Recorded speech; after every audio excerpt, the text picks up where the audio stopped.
Doing something over and over again and expecting a different result is the definition of motherhood.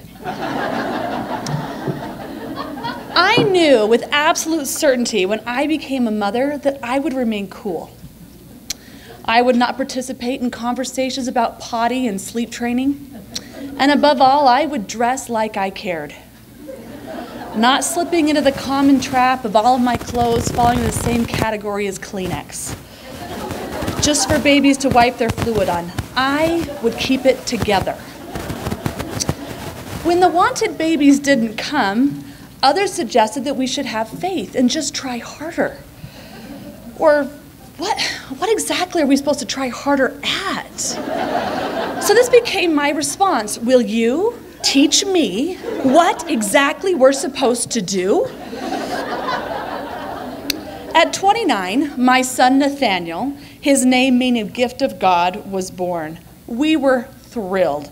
If you were to say he was cute, I would reply with a very humble, I know. What a gift he is to us. I learned a lot about motherhood from my friends, like the binky didn't require a 5-step sanitation process. You just plop it in your mouth, swish it around, and pull off the hair. You're good. My friend Lee taught me how to deal with the unexpected gift of poo.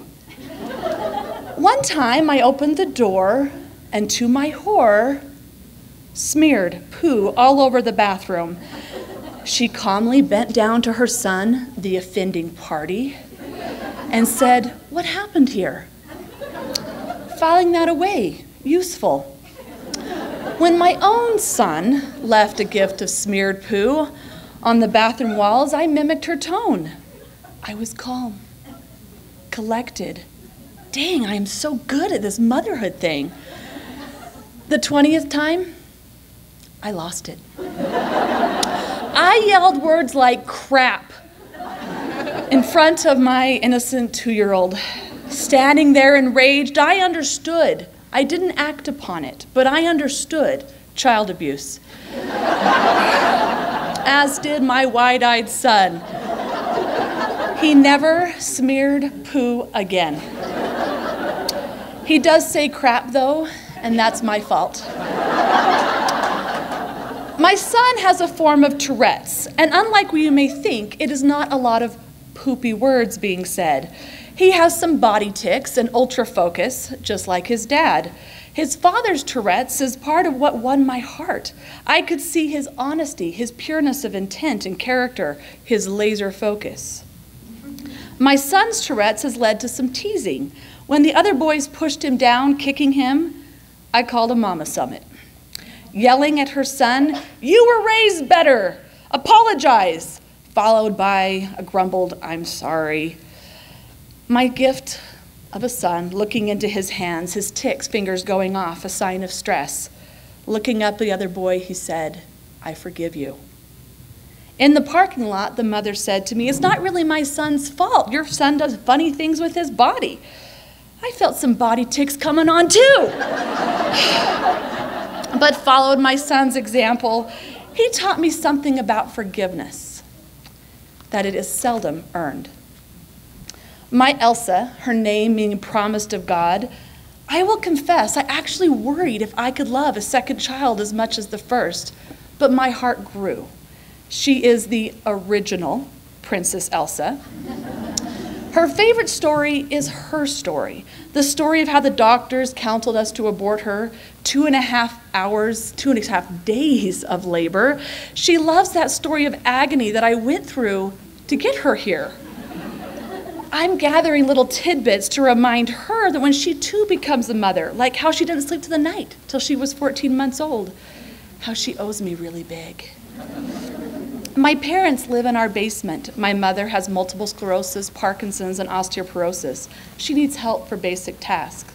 Elsa treats my mom like she's a big doll, dressing her, taking food to her.